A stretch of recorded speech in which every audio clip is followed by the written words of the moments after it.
She's a mother of 7 children, married, best-selling author, and award-winning author of The Jackrabbit Factor. So without any further ado, it's my pleasure to welcome Leslie Householder. Put your hands together for her.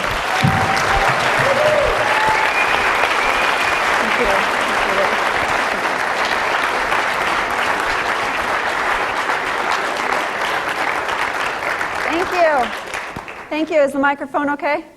Yes. All right, good. Yeah. I can't really hear myself. I just hear myself right here. I don't hear it coming from anywhere else, so I'll just trust that. Thank you, Garrett. I appreciate that. It's been a pleasure getting to know Garrett better, too, and I tell you, he is right on with these principles. I am so excited to be here. I'm excited to see all you here, and thank you for your patience as we worked out some of the logistics of working this all out. Just let me get this out of the way up front.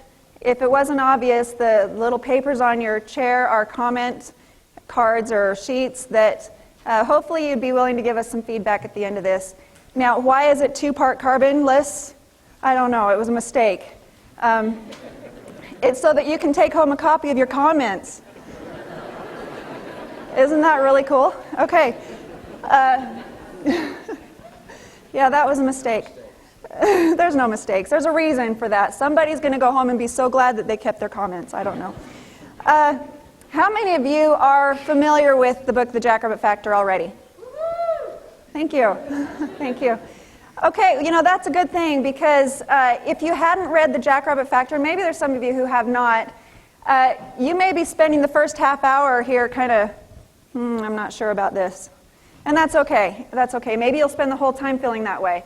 And that's all right, too. But if you've read The Jackrabbit Factor, you know that there's something to know about how life really works. And as we figure that out, we have a better control over what kind of results we experience. So first of all, we're going to do a little activity. And those of you who have seen this on the Internet, humor me, okay? On the next page, or on the next screen, I'm going to give you a page of random numbers. And you need to find number 1, number 2, and so forth to number 60 in sequential order. All right, and see if there's any missing. And if there are, which ones, okay? And you've got, okay, you know what? I need a second hand. Trevan? Trevan's gone. Okay, I'm going to use somebody's. Thank you. All right, on your marks. Get set. Go.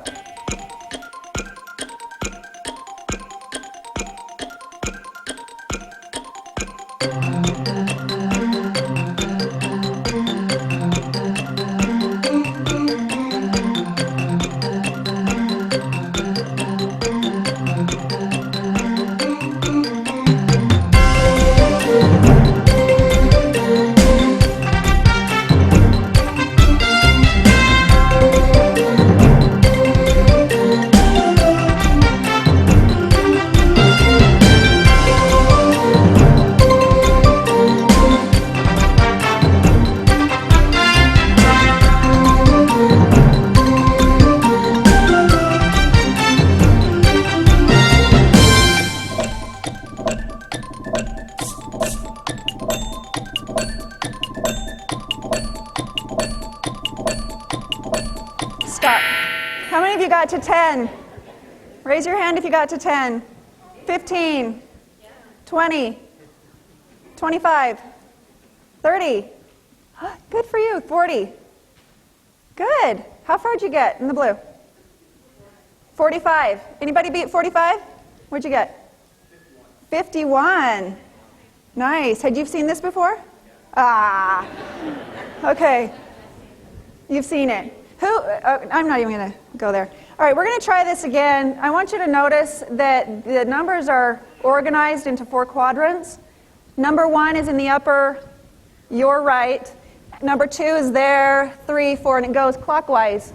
All right? We're going to do this again, see if you can do any better. On your marks, get set, go.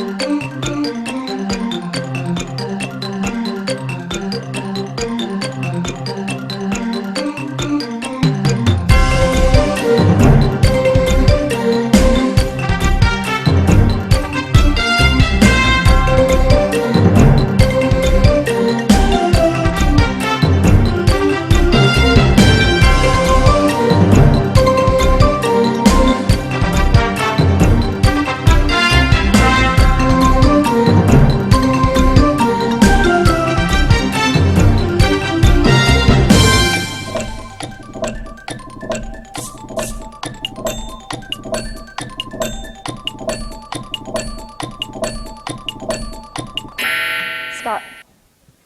Okay, raise your hand if you did better. Okay, what was the difference? Okay, it's the conglomerate response. When I've done this presentation, I've had people raise their hand and say, the difference was there was a pattern. Well, there was always a pattern, right? The difference was that you were aware of the pattern. And now, were there any numbers missing? They were all there. I know someone's thinking, no, 17 is gone. It's just not there.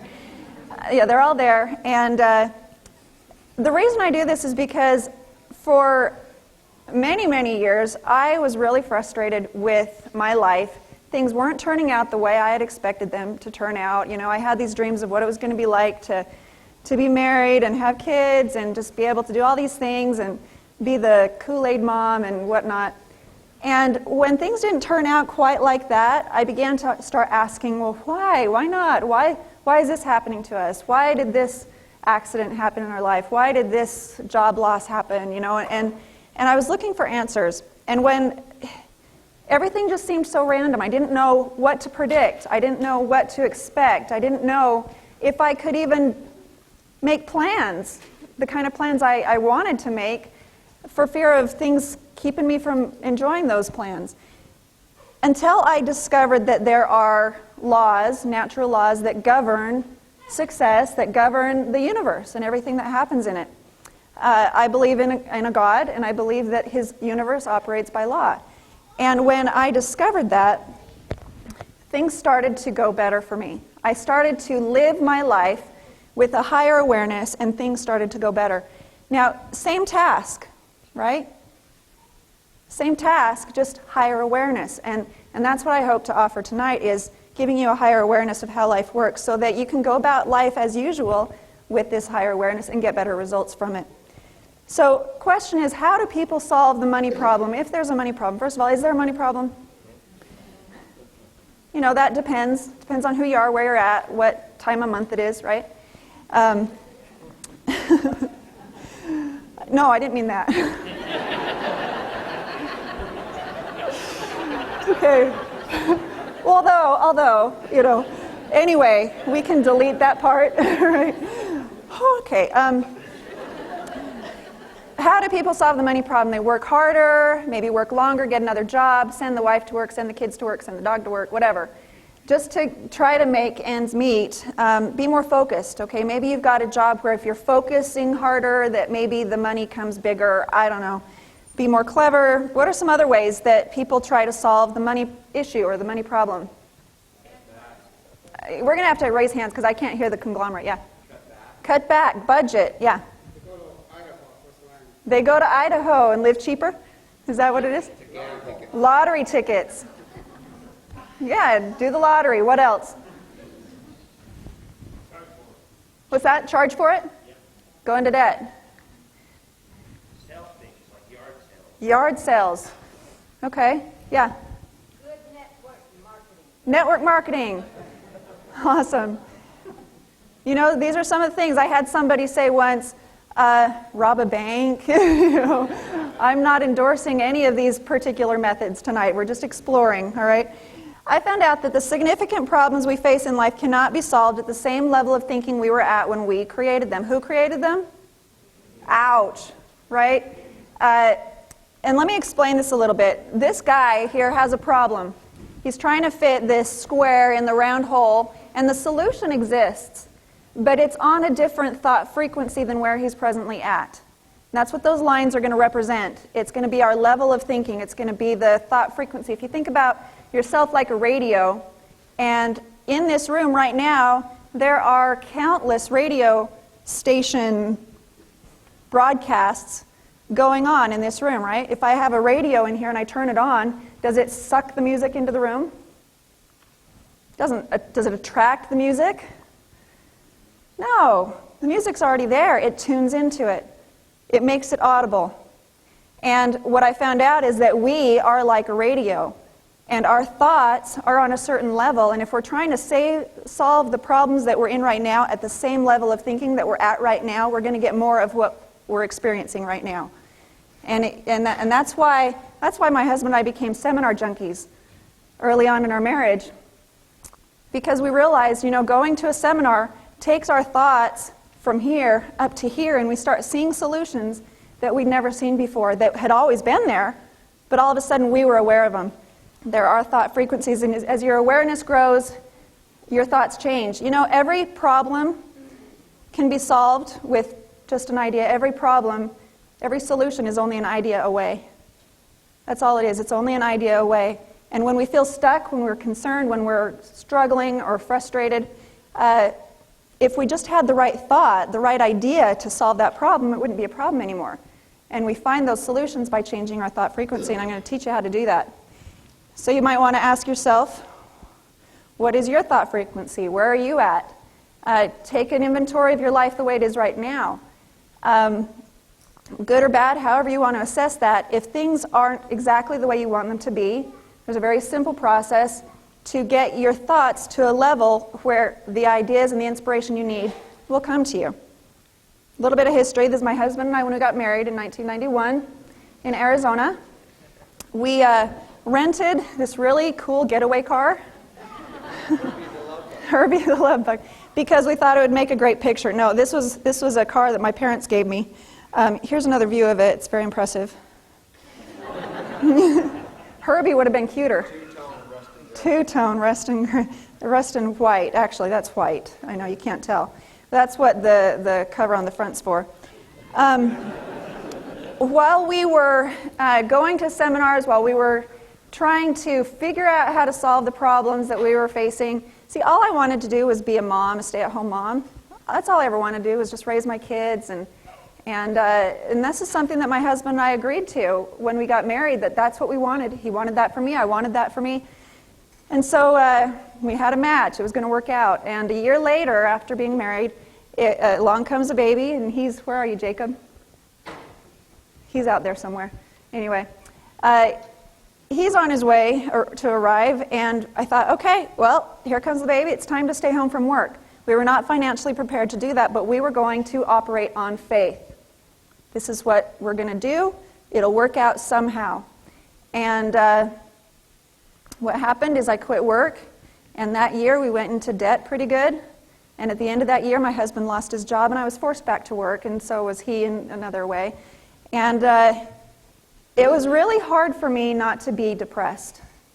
And it became a chronic thing for me. I became depressed quite often.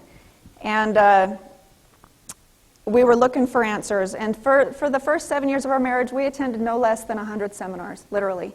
They might have been only $20 seminars here and there, but we went to at least 100 seminars. And each time I came back feeling pumped up and excited, and yes, life is going to change. Yes, we can do this. I can do this. We can change. And that would how long does that last? A week or two for me. That's about how long it lasted. In fact, I won't tell you that.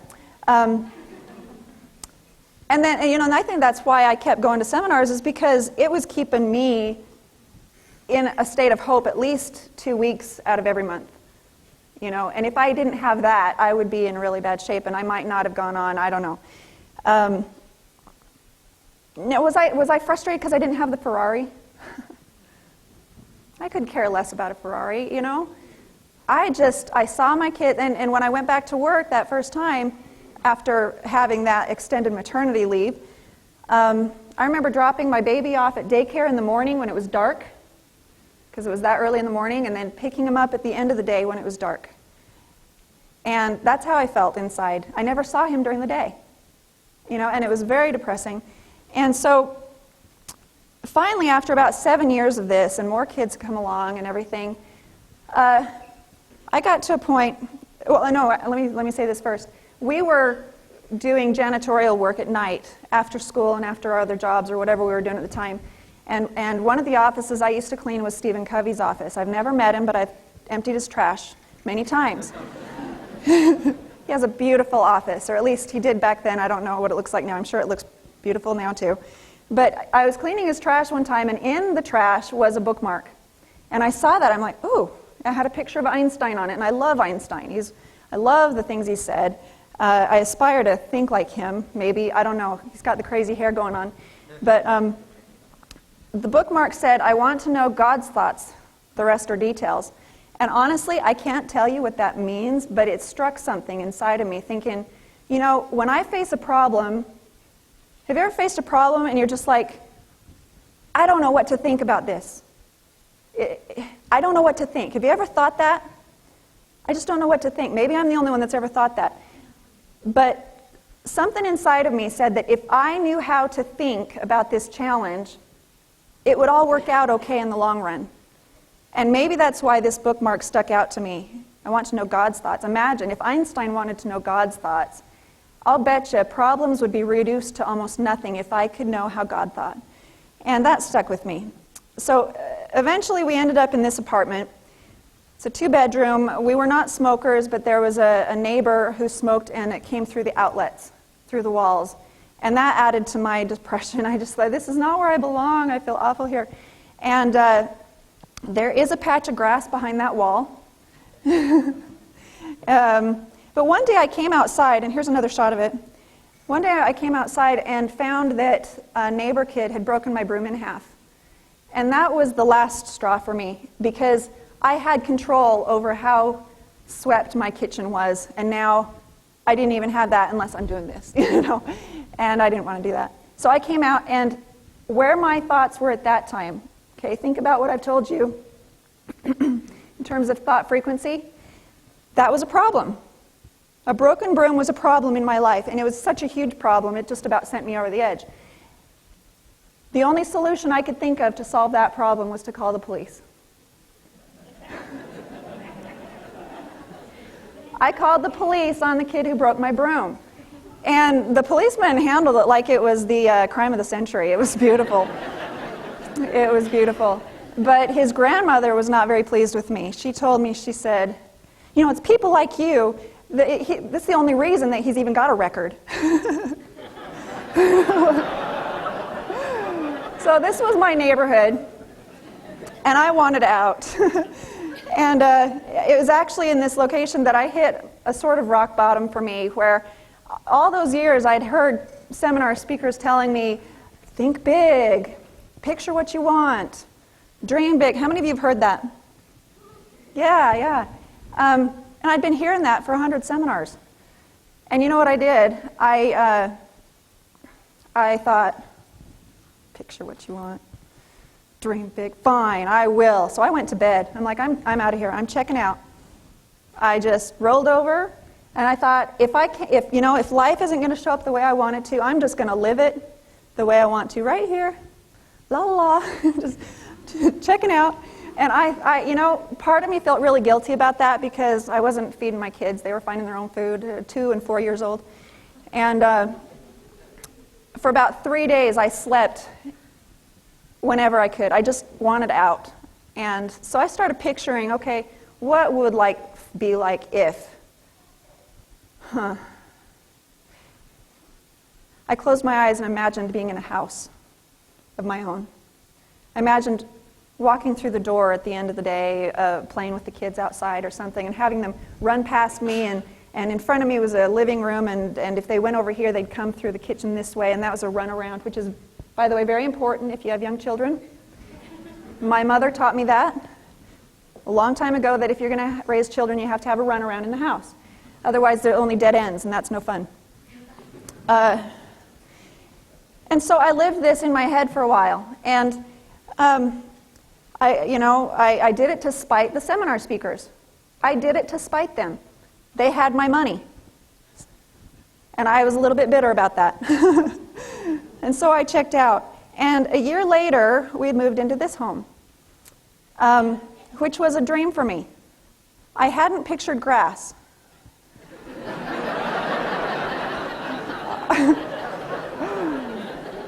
I didn't know I needed to. I didn't know that wasn't just a given.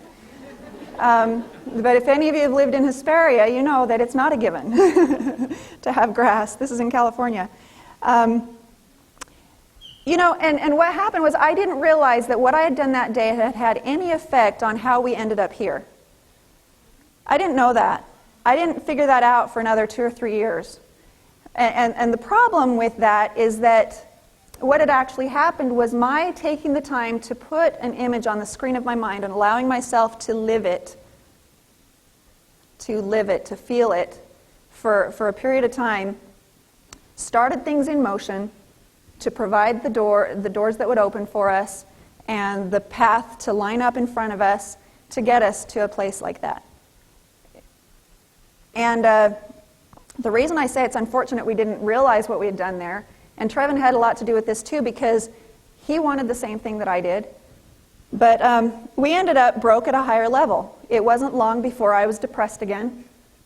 I did call the cops again on a kid who stole cookie dough out of my fridge.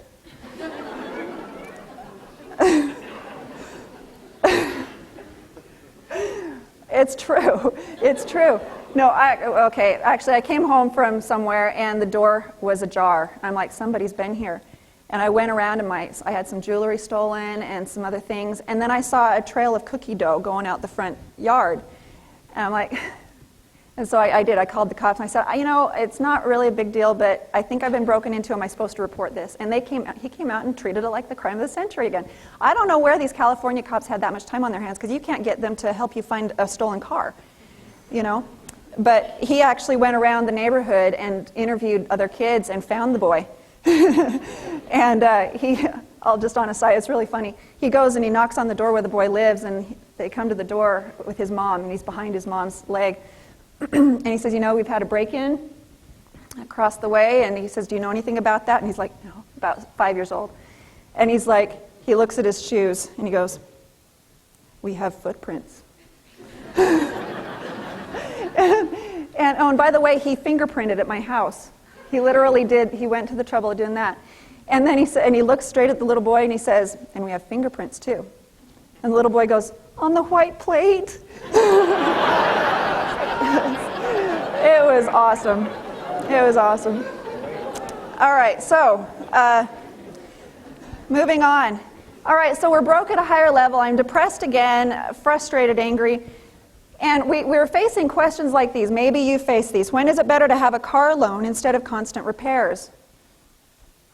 You don't want to go into debt, but you're spending $3,000 a month to fix your junk heap. We were doing that, not quite $3,000 a month, but how do I develop a savings when I can't keep up as it is? Do I take my kid to the emergency room on Saturday night or wait until Monday morning? Is that sad? Okay, they're bleeding. How much is this going to cost me? Can it wait 2 days? What about retirement? Are you depending on Social Security? I'm not going there. What if the check bounces? How can I keep a promise to a creditor now that my income has dropped? How will I pay for Christmas this year when last year's isn't paid off?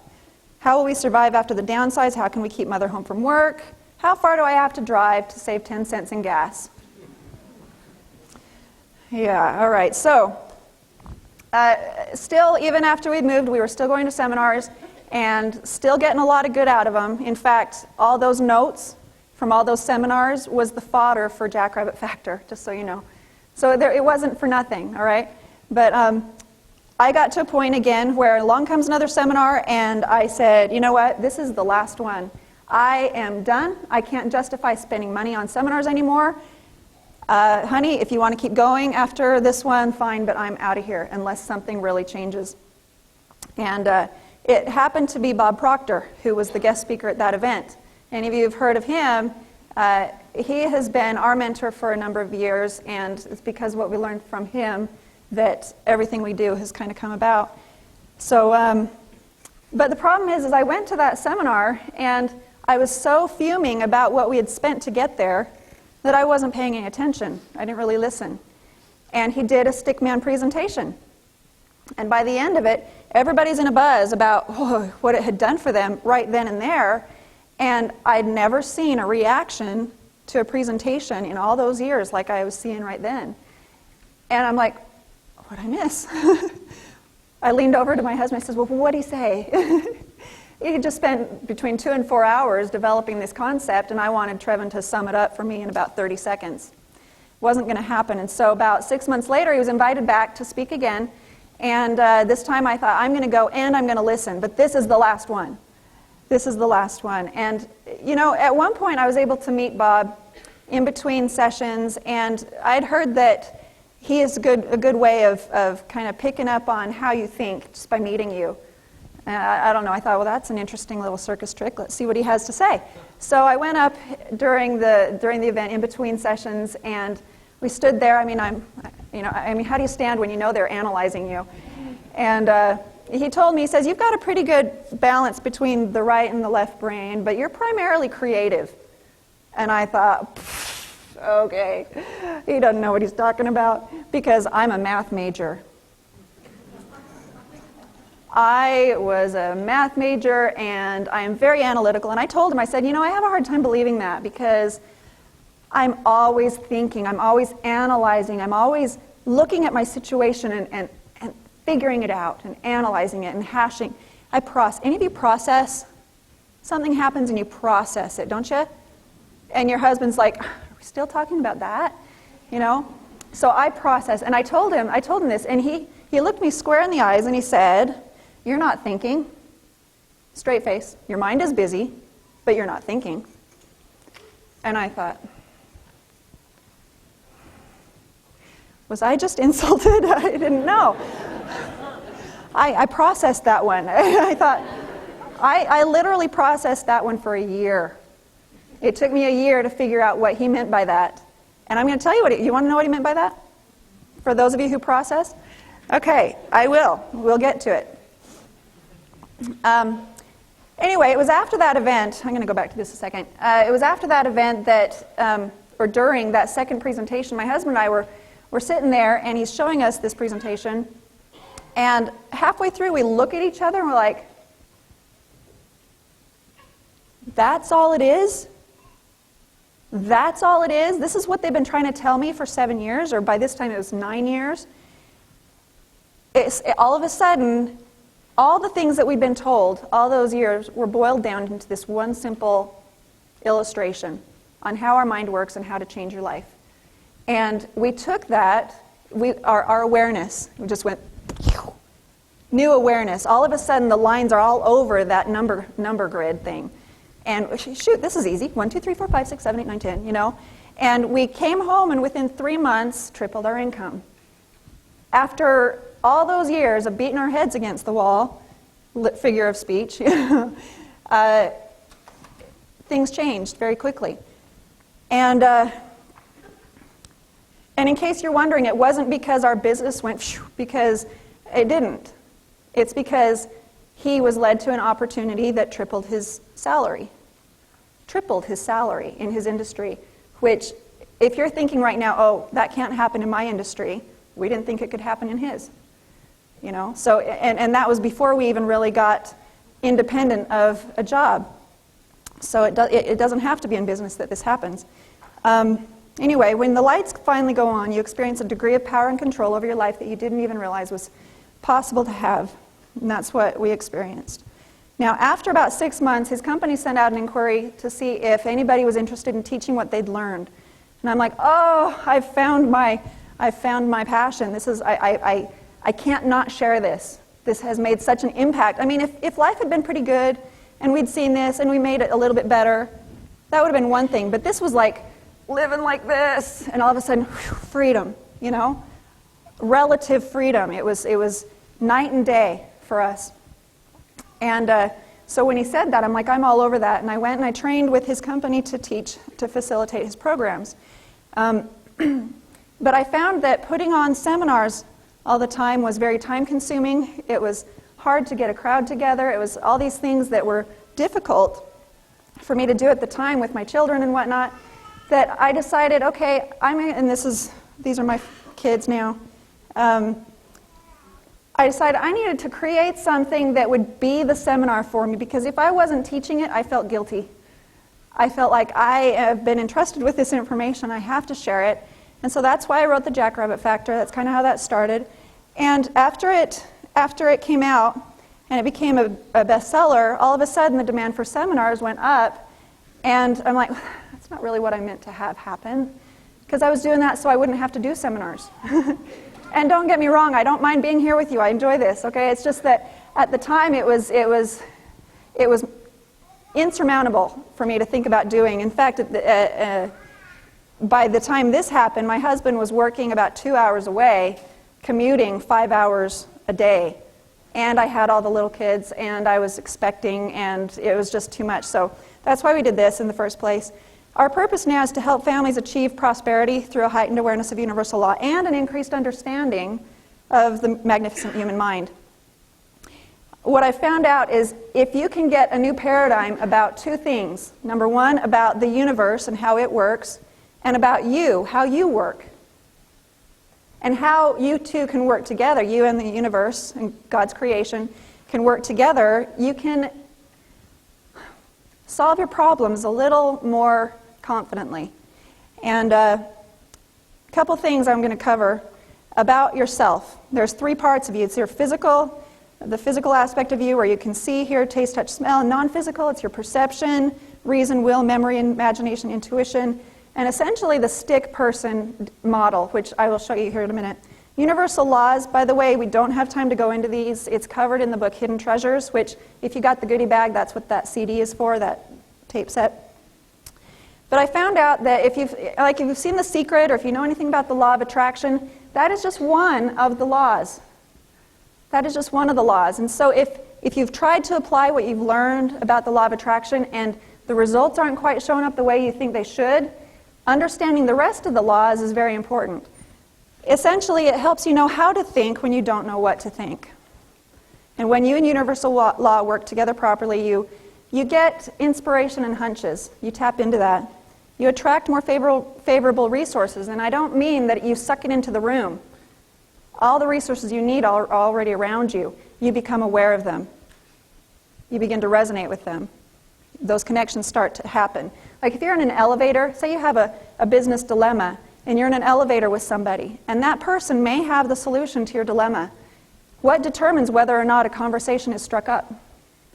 Sometimes you talk to the person, sometimes you don't. The thing that's going to determine whether that conversation begins is how you're thinking. Whether or not something inside of you tells you, open your mouth. If you've read The Jackrabbit Factor at the beginning of that, where it talks about this family they were all saved because of their seatbelts in a car crash. And the man John says, no, it wasn't the seatbelts that saved your life, it was whatever told you to put them on that saved your life.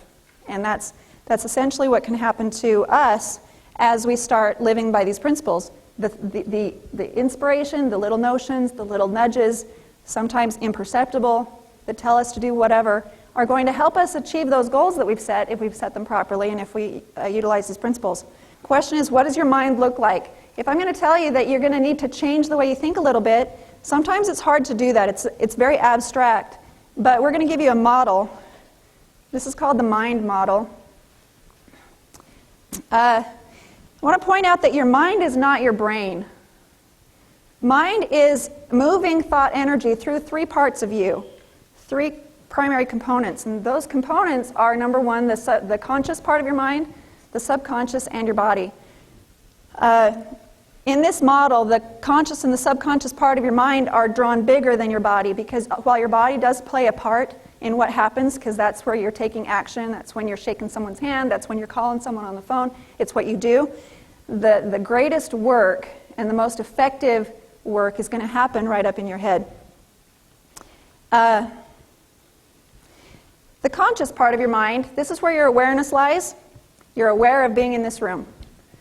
All right, they say that of all the creatures on the planet, humans are the only ones with this awareness that they are aware. We're aware that we're aware. What I don't know is, how do we know that animals don't have that? I don't know. Who's going to ask them, you know? I just had to challenge that. But it's also the part of your mind that adds meaning to data input. You come home from work and you see the living room in a shambles. Are you going to say, this is good or this is bad? The data input is, it's a shambles. It could mean that your spouse just spent an hour roughhousing with the kids and they had a great time. That would be a good thing. Maybe it was just ransacked. That would be a bad thing. But you are the one that makes that determination when you see data input. The conscious part of your mind also has the ability to accept or reject ideas. Sitting here right now, you've got that filter. Whatever I'm saying, you're either letting it sit there for a while, or you're rejecting it, and that's your choice. And that's important to know that you have that ability because you're going to use it to change your life. And I'm going to explain that in just a minute. It also has the ability to create new ideas. If you're going to take a note on anything, this would be a good one because this is your key to freedom. This is your key to freedom. I want you to take a second and try to create something brand new in your mind. Think of a crazy animal, something that doesn't exist in the real world. Put it on the screen of your mind. Create something new. When you have something, I want you to raise your hand.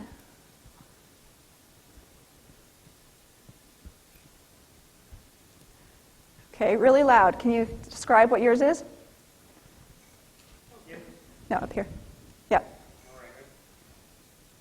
It's a new jungle beast with gray skin and A jungle beast with gray skin, long nose, horn coming out of his forehead, a horn coming out of his forehead, big feet, curly cues that grow down from his shoulders.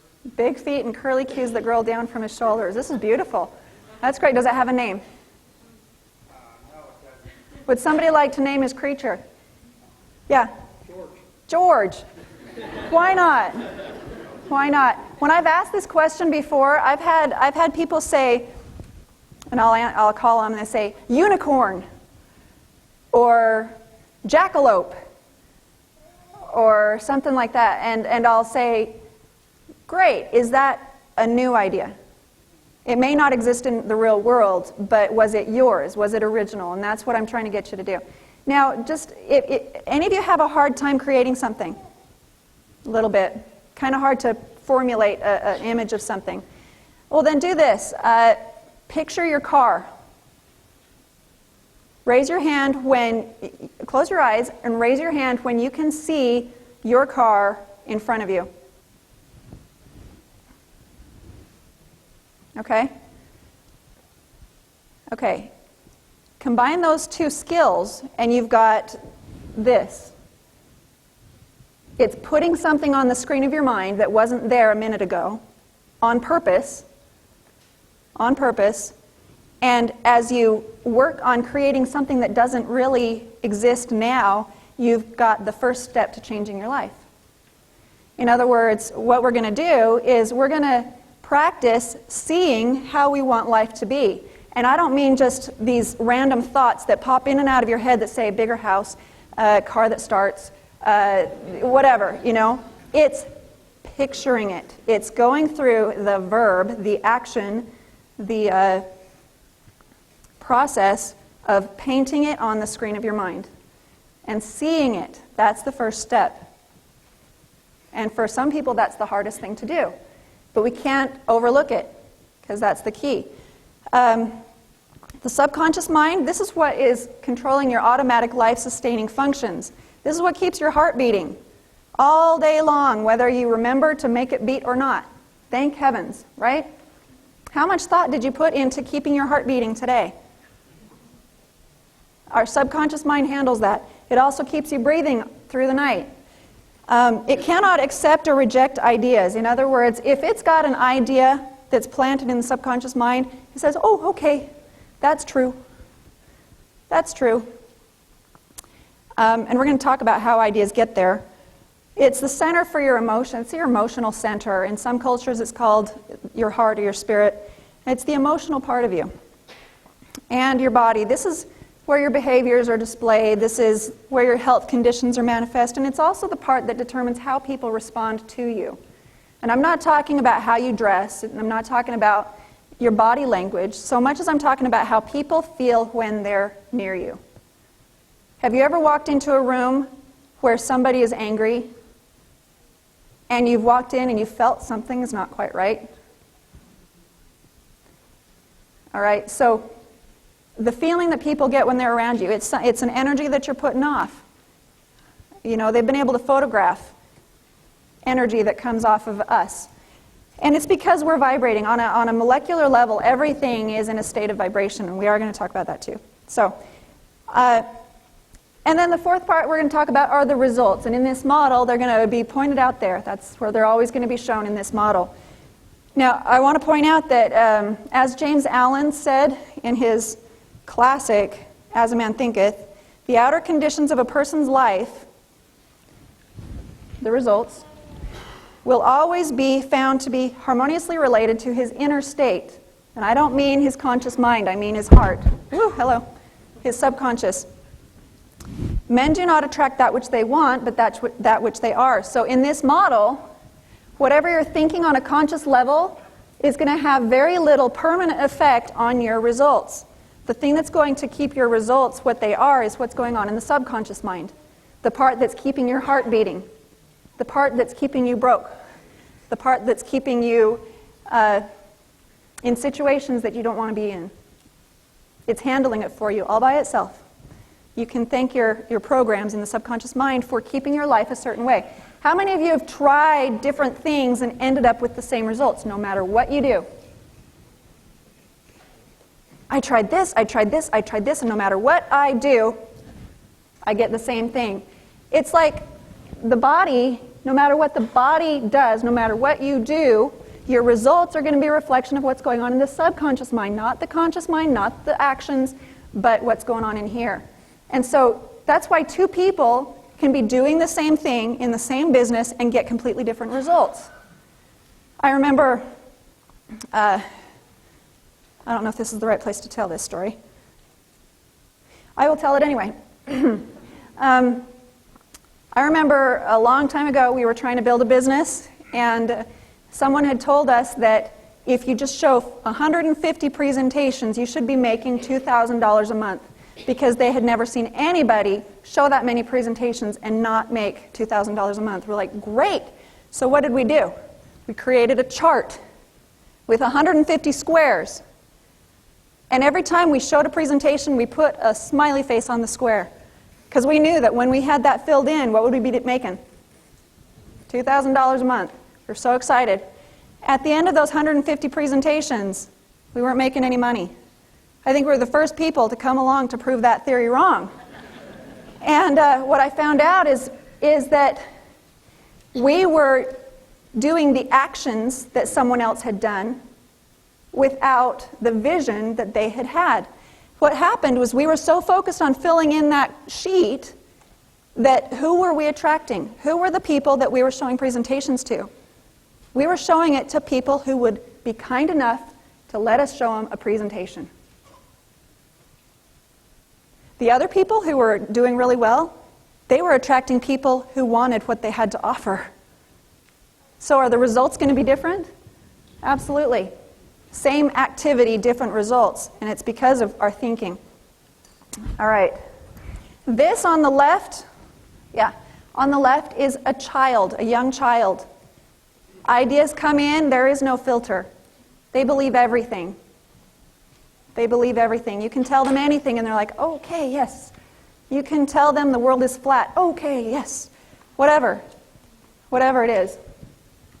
And whatever those ideas are, they stay in the subconscious mind even after that filter has been developed. Do you think that there are ideas in our subconscious minds that were planted as young children or in society before we had a filter to know any better to reject it, that are still there, that may be false ideas? Absolutely. What are some of the things that you think might be in people's subconscious minds right now that are keeping their results in a certain place that they might not even be aware of are in there? Religion? What else? Life is hard. Life is hard. Money is hard to come by. Poverty, yeah. Money is evil. You know, some of these ideas that are a part of who we are after the filter's been developed. And so when we try to challenge that, okay, money is going to be easy for me right now. I've decided that I'm going to go into business for myself and I'm going to make a boatload of money because I think I can. And I'm doing all the things that they tell me to do.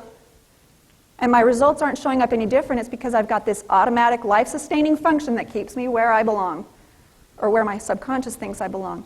So, one of the laws that I'm going to mention is that whatever that idea is in the subconscious mind automatically moves you, your body, into a vibration that's in harmony with it. And I don't want to get all weird on that. When I say vibration, I just want you to think about a feeling, okay? Because a feeling is nothing more than a conscious awareness of a particular vibration. If you're saying, I feel great, that just means you're saying, I am consciously aware that I'm in a positive vibration. That's all it is. Okay, so I'm going to use the word vibration just because it works with the rest of this. Whatever those ideas, it moves you into a vibration that corresponds with it. And that, remember what the body does? It affects how people respond to you. It affects opportunities that you're aware of or not. It's tuning your radio station. It's tuning you to be tuned into stuff. All right, so the law of vibration. Let's just go over this real quick. All things in the universe are in a state of vibration. We control our vibration by controlling our thoughts. A feeling is nothing more than a conscious awareness of a particular vibration. We attract or connect to people, situations, lifestyle, and opportunities, but only those which are in harmony with our personal vibration. We repel all other varieties. So in other words, I don't mean that you walk down the street and something that's not in harmony with you is going to be thrown away like the opposite end of a magnet. You know, it's not going to be repelled from you, but there will be no connection made. You'll be in the elevator with that person who has a solution, and there will be no conversation. You know, everything you need is already right around you. And because of this, we get results that reflect what's in our subconscious mind. This is the coolest part. We're getting to where Bob told me that my mind was busy, but I wasn't thinking. The reason we remain in bondage, the reason we do this and we do this and we do this and then we do this and we get the same results every time is because we have these 5 senses. Physical senses. We can see, hear, taste, touch, smell. And with these senses, we gather data. And we use that data to make judgments about what we can do, what we can have, what we can accomplish. And so if you look at this, if we've got an old paradigm in our mind that's keeping us in bondage, and our results are showing up that way, we take that information in. We look at the checkbook. We look at the balance online. We see the bills in the mail. We get the phone calls from the creditors. Whatever it might be, this is just data input coming into our 5 senses. Now, I want you to pay attention to this, because this is huge. There are 2 factors that determine the programs that are going to run in your subconscious mind. Number 1, thoughts that are repeated often. And number 2, thoughts that are charged with emotion. Thoughts that are charged with emotion. So 2 ways, repetition and emotion. Some of you may remember in Jackrabbit Factor how he says if you can just add the emotion, that'll put it in your subconscious mind. Some people have a hard time doing that, so you resort to repetition. That's what affirmations are for. And you say things, you know, if you tell yourself a lie often enough, you'll eventually start to believe it. And, or your subconscious mind will start to believe it. And as long as we're lying to ourselves anyway, life is hard. It's hard to make money. Those are lies. We might as well lie to ourselves constructively and start changing that. Money comes to me frequently and easily in increasing quantities from multiple sources on a continual basis. I used to say people want my products, but now I say people buy my products. It's a difference, you know. Anyway, there's more, but I'm not going to share it with you. So if this is the case, thoughts that are repeated often and thoughts charged with emotion, then question is, what do you think about often? How do you feel about your present circumstances? Lights kind of went on for me when I saw this, because all those years I'd been ranting and raving about the way life was. A lot of emotion, a lot of complaining, with emotion. And when I saw this, I'm like, Amy, this is my fault? So remember, thoughts repeated often, thoughts charged with emotion. Determine the programs that will continue to control your results. And so what I was doing was I was getting the data input, I was seeing it, I was processing it, I was getting emotionally charged with it in an angry way. Doesn't matter if it's a good emotion or a bad emotion. Emotion is the path there to get those ideas going. And then no matter what I would do, what was controlling my results? It was those things that I had been telling my subconscious mind, this is the way I want my life to be because I am so passionate about it. So why do you think all these gurus tell you to get passionate about what you want? Oh, that's why. You know, when I saw this, I'm like, oh, picture what you want. I see. You know, it started to, oh, so that's what they were saying. So to get different results, we're going to do 3 things. We're going to do a virus scan. Pretend like we're a computer, okay? We're going to scan for viruses. Do we have viruses in our subconscious mind? Very likely, yes. If our life is not what we want it to be, then something's keeping us where we are that needs to be changed. That's a virus. So we're going to take an inventory of our results. That's how we do the virus scan. We're going to quarantine bad programs. We're going to identify them. Okay, I have this paradigm that people aren't going to want to buy my books, or whatever it might be in your life, you know, whatever you've had to overcome or need to overcome. And then there's 2 ways to quarantine bad programs. Number 1 is to use that filter and reject the idea when the data comes in. Pay attention that it came in. Okay, I opened the bill, says overdue. That's data input. Okay, that's data input. I can choose to reject that. Now, does that mean, oh, I'm rejecting that bill, it doesn't exist? No. Okay, that's not what I mean. What I mean is refuse to get emotionally charged about it. Handle it without emotion. Turn that switch off. Okay? Handle it without emotion. You need to make a phone call and say, I just saw this overdue bill notice. I don't have the money, but I want to work it out. What can we do? Without emotion. And if you want it to turn out well, picture the outcome of the call before you pick up the phone. Change your vibration before you pick up the phone. And a lot of times it's picturing what you want instead of what you don't want. How many times have you picked up the phone just knowing they're going to deny you? Just knowing they're going to give you a hard time. Just knowing they're going to scold you for being late. See, I think that when you do it right, when you picture what you want and how you want it to turn out, when you call that phone, serendipity is going to make sure that the nice person in that office is the one that picks up. I know somebody who, somebody famous who likes to speed and to protect the guilty. I'm not going to tell you who, but he said, you know, and it's not Bob Proctor, by the way. He says, I just like to speed. And it used to be I'd get pulled over and I'd think, oh, I don't want a ticket, I don't want a ticket, I don't want a ticket. And he'd get a ticket. He says, you know what I do now? He gets pulled over. He's like, I want a warning. I'd love a warning. A warning would be so awesome. And it changes his vibration. It changes the state of being that he's in. It changes the feeling that the cop gets when he comes to the door. Now, I am not telling you to speed, okay?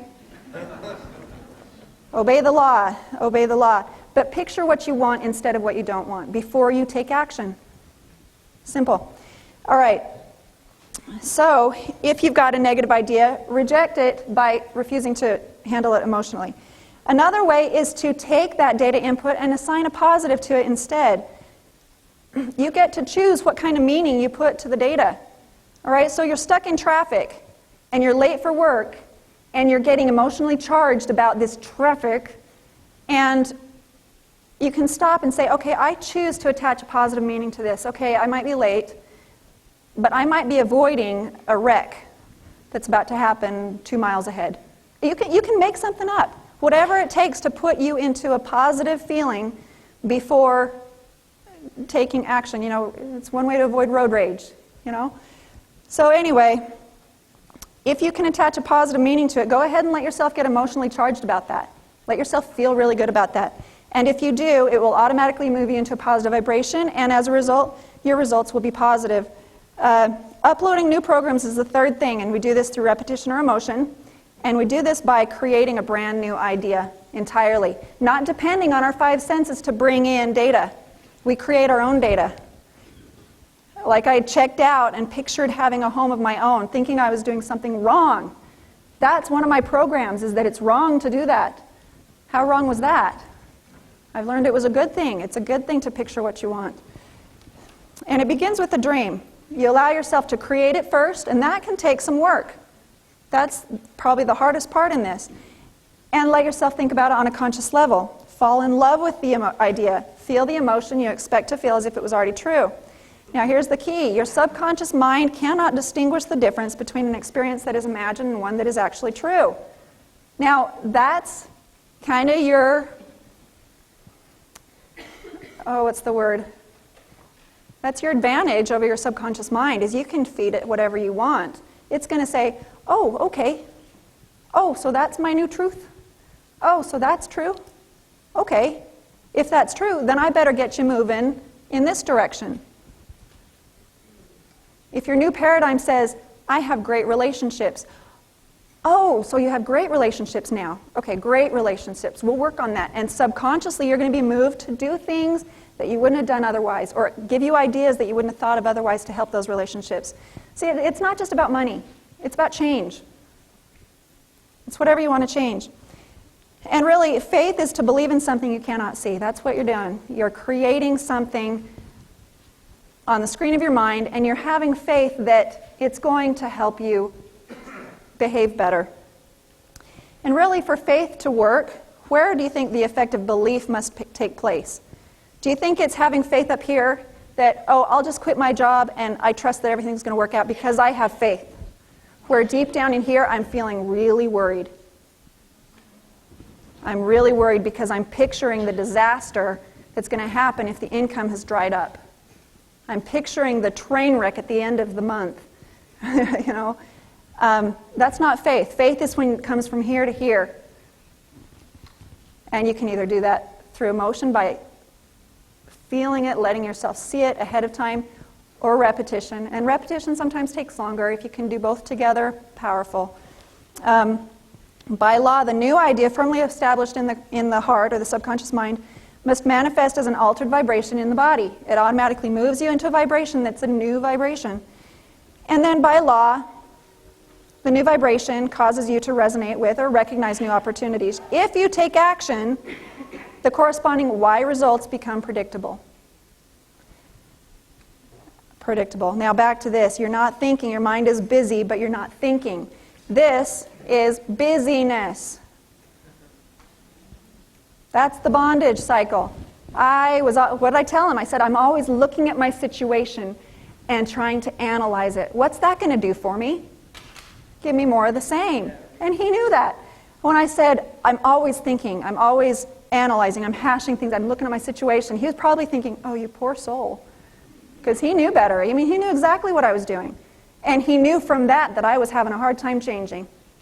He could pick that up like that. He says, your mind is busy, but you're not thinking. To think is to create a new idea. To think is to create a new idea.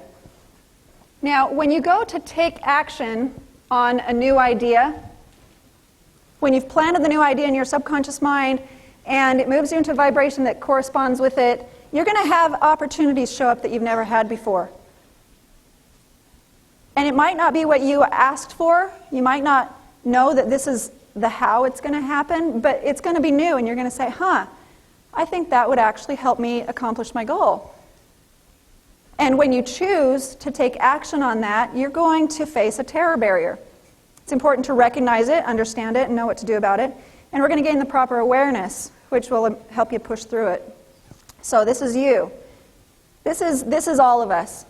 Where we're at right now. Whatever those subconscious ideas are that are controlling our results, there they are. And instead we want to change. So we think of a new idea. We think, I have a house. I live in a house with a runaround. That's what I have. That's where I live. And we think about it, and we let ourselves get emotionally charged about it. Now remember, the subconscious mind accepts everything as truth. And so here it has, I am broke, and I am wealthy. And it says, I am broke, I am wealthy. This is true too. What would that do to a computer? Blue screen of death, right?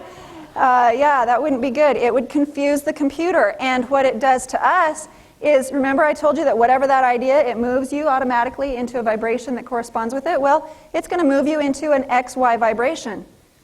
And how that feels, I am wealthy, I am broke, I am wealthy, I am broke, true, true, true, true, true. It shows up as anxiety in your physical body, stress, fear, dis-ease, not being at ease. And when we feel that, okay, so we've had this new idea that life is going to be different. Opportunity comes along. We go to take action on it, and we get this sick feeling. And what do we usually do with that? How do we usually interpret that? It must be wrong. Oh, that's bad. That didn't feel right. I think I'll do this. Hit the terror barrier and go back to the comfort zone. Problem, there's a problem with this, and that is that man's mind, once stretched by a new idea, never regains its original dimensions. So you're all here. Sorry.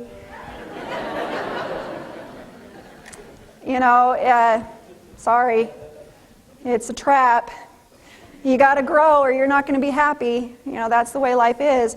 But instead, when you hit that terror barrier, you learn to recognize it for what it is. And this is what my husband and I did after coming home from that presentation where we changed our life, tripled the income in 3 months, is we came home from that and there were some opportunities. And they were scary. They were way out of our comfort zone and we felt the anxiety. And instead of saying, ooh, this is bad, I don't know what to do with this, I think I better think twice, let me sleep on it for another 2 months, whatever. Instead of doing that, we looked at each other and says, I know what this feeling means.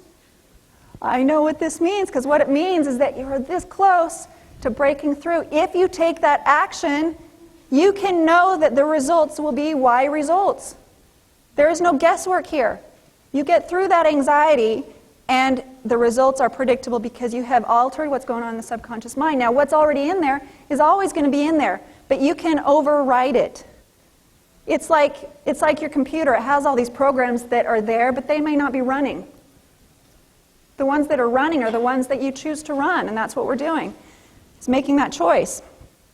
Now, let me say this. I'm not, if you're going to go off to like Squaw Peak in Provo and stand on the edge and say, I wonder what would happen if I jumped, you're going to feel some anxiety.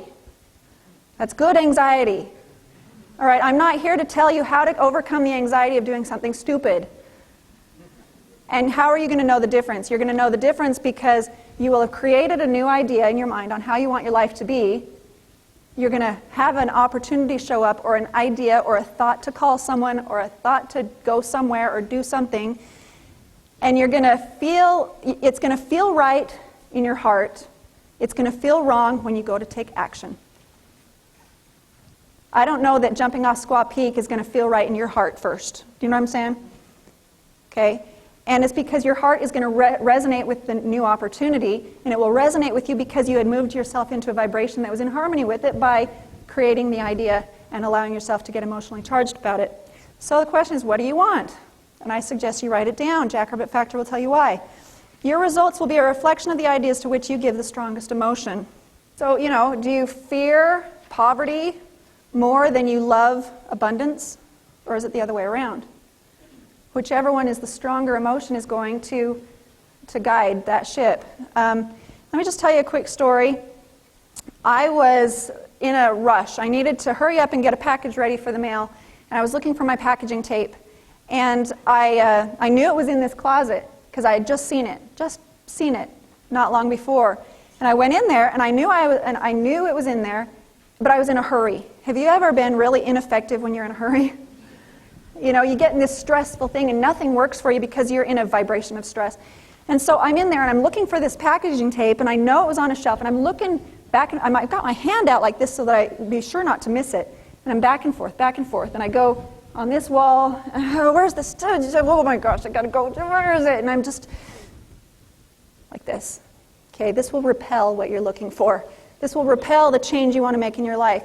You don't want it to slow down, but you should calm down whenever you're trying to live. Just do it all the time. Just be calm. And so I thought, okay, I need to practice what I teach. And sometimes, I tell you, It's really annoying to know what I know, because sometimes I don't feel like it. I don't feel like doing it. I just need the tape. Why do I have to picture this stupid tape? Can't I just... Ugh.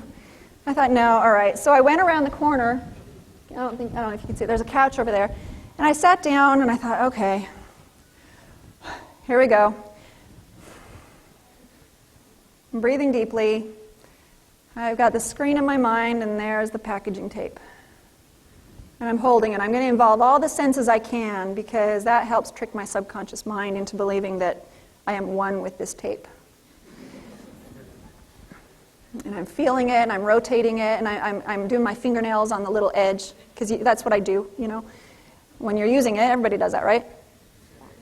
So, all right, and then, all right, so there I can see it. Now, what's the next step? What's that? Be grateful, emotion. Okay, get some emotion around it. I'm going to be emotional about this packaging tape. All right? Oh, I'm so grateful I found it. Okay, I'm great. Okay. I get up and I walk in there, and this is what I see.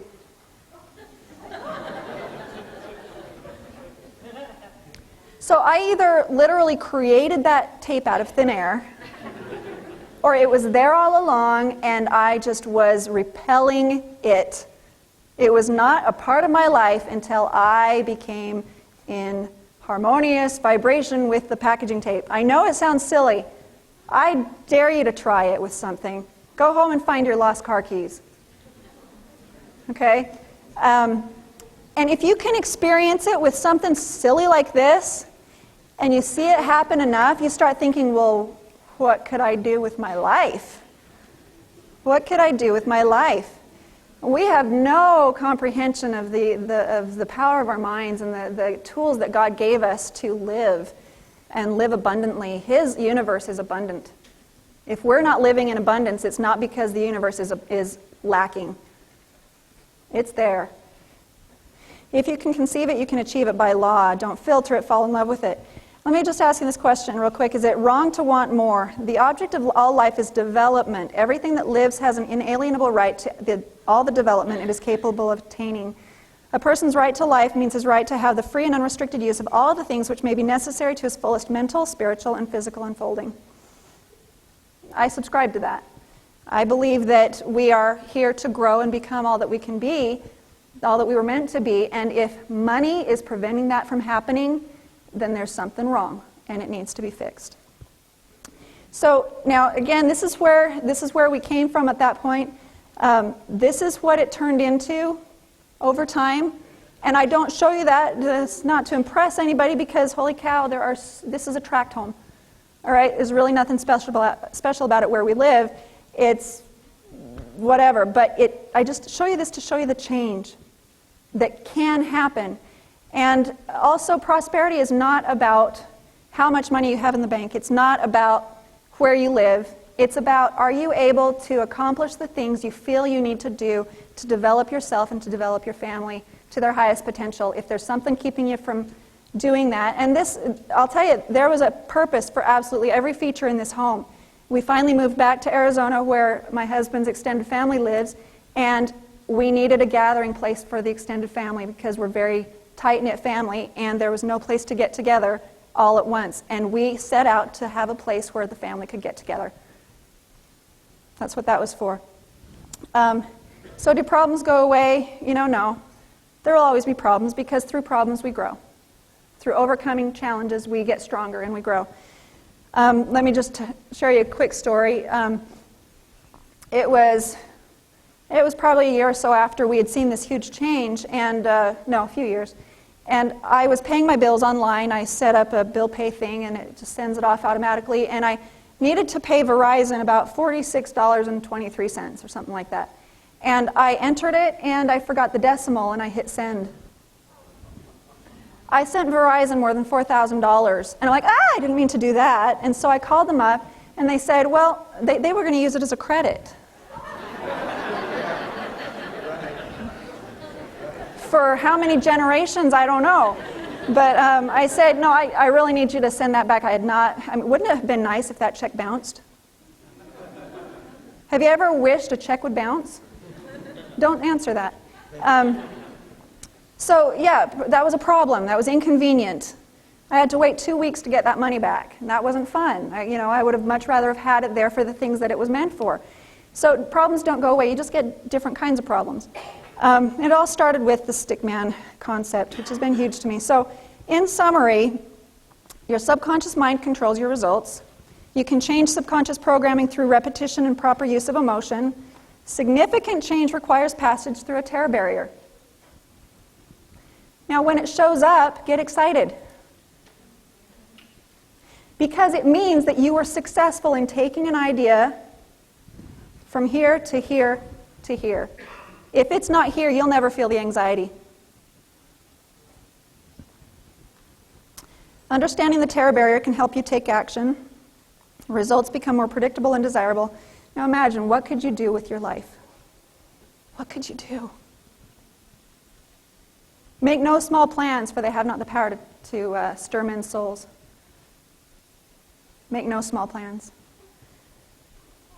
What kind of a legacy could you leave? What kind of effect could you have on this planet? What could you do to make this world a better place? Just think of that. Now, sometimes this can raise some questions. I'm going to just touch on a few of them. What if my partner doesn't think this way? What if I'm thinking right and everything still goes wrong? What if I think wrong for a period of time? Can my goal still happen? What about God's will for me? How can I turn failures into success? What is my role and what's God's role in the process? How long do I have to wait for the results to show up? Now, there's not time to go over these here. I do want to introduce you to a 3-day seminar that can answer those questions.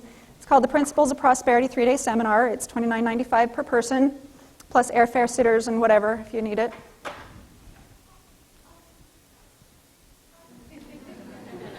Who's feeling it? Okay, I'm going to put your mind to ease. There is no seminar, okay? I mean, yes, we do have a seminar, but I'm not here to sell you a seminar. I'm not doing that. But I just want you to pay attention to how you thought. Become aware of how you think. When you saw that, $29.95, and I'm not talking about $29, and we're leaving the decimal out, that's almost $3,000, what meaning did you assign to that data input? Okay? Absolute negative. Too expensive. Too expensive. Nothing could be worth that much.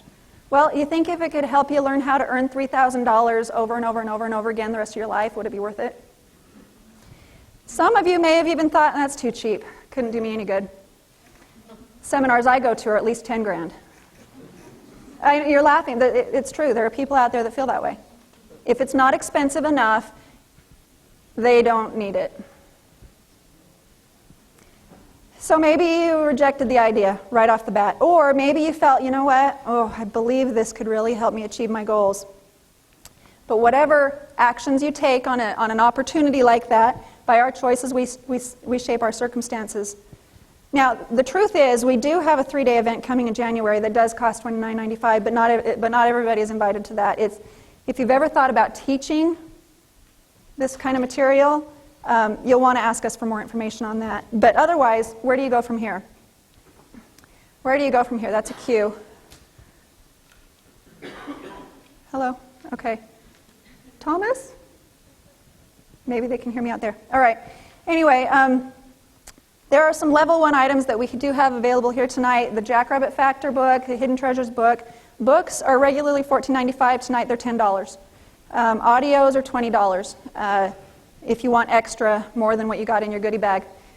If you want to get all of the information in Jackrabbit Factor and Hidden Treasures and 20 additional lessons to help you really get the most out of the material, you know how long does it take to change a habit? 21 days, so they say. What if I could help you take this information and keep your head in the game for 8 weeks? Do you think your thought habits might look a little different? Okay, the Jackrabbit Factor e-course with Phase 1 and 2, it covers Jackrabbit Factor and Hidden Treasures and these additional lessons via email. It's all a downloadable product. There's also the As a Man Thinketh book, the audio, and Science Getting Rich book. Those are the specials. But I'd also like to introduce you to the FTMF course. It's called the Family Time and Money Freedom Home Study Program. This is an economic alternative to the live 3-day seminar. We do hold Science of Getting Rich seminars on occasion. And literally over the years, my husband and I have spent more than $150,000 in training, in seminar training. And when we finally got it, and we could see real change and permanent change happening in our life, I thought, why didn't they just say it like this? Why didn't they just explain it like this? Why didn't they tell me, okay, so this is how the law of attraction works. What about all the mistakes you can make trying to apply it wrong? Who's going to teach you about that? What I've done is instead of telling you where to get the information for the same kind of money that we've spent, I've taken everything that I just did a brain dump in this 12-week home study program, and it's set up like, and it's not one of these email things per se, but it's a manual. It's a 300-plus page manual with 24 lessons. It takes you through 3 months. It's got a couple workbooks, 3 CDs, a DVD, a transformational journal, which really is an amazing thing that you're going to look back later and say, look how far I've come. It's a powerful program. Now, I say it's an economical alternative to the 3-day seminar. Now, let me tell you why you may want to do a home study program instead of a 3-day seminar. Number one, content. We can cover so much more information in 12 weeks than in 3 days. And I really don't like getting people all excited just to have them go home in 2 weeks and say, okay, think positive. And I'm just not connected with it anymore. However you're feeling tonight, if you're feeling pretty good about life tonight and the power that you have to change your life, I want to help you keep that and build on it so that real life changes can happen. Permanence, it'll help you live it beyond 21 days. Convenience, no sitters, no time off work, no travel. Repeatability, you can redo the program to take yourself to new levels. It's one of those things, you do it again and it's a different program every time. The community, we've got like-minded people who support each other during the program and beyond it in a private forum. Accountability. There's a customized evaluation of your goals at the midterm and an optional system for weekly accountability to keep you in it if you need someone to make sure that you're not dropping it along the way. And you save thousands of dollars. So if there's 2 of you, compare this to maybe a university education. I am not knocking university education because I have one. I'm grateful I have one. It was a wonderful experience. But you'll spend between $10,000 and $100,000 to get a degree. You'll spend maybe 4 to 12 years or more in a specific field with no guarantee of success. When you're done, they don't just hand you a job. You've still got to go get one. And world economy can be a factor in your particular field. And it may become obsolete. Now, the home study program, it's only 12 weeks. Any occupation, it applies to whatever you're doing, whether it be job, MLM, regular business, a storefront, whatever it might be, whatever you do, you can apply these principles in what you're doing. Success is inevitable because these are universal laws. You live by the law and the prosperity is predictable. World economy is no longer a factor. And it's timeless. So, now, that's a new idea to maybe get in on something like this. Pay attention to how you're feeling. If you're feeling a little bit of anxiety, maybe it's because this is going to answer some questions that you had when you started wondering, what could I do with my life?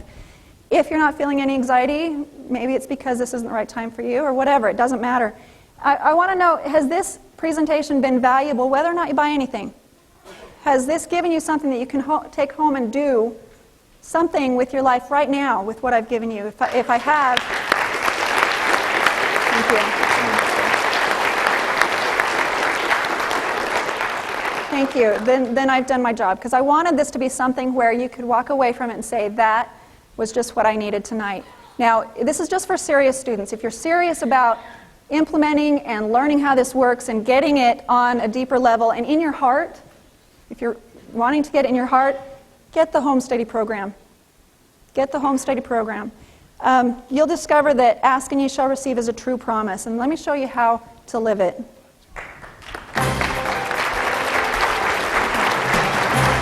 All right, let's really hear it for Leslie, all right?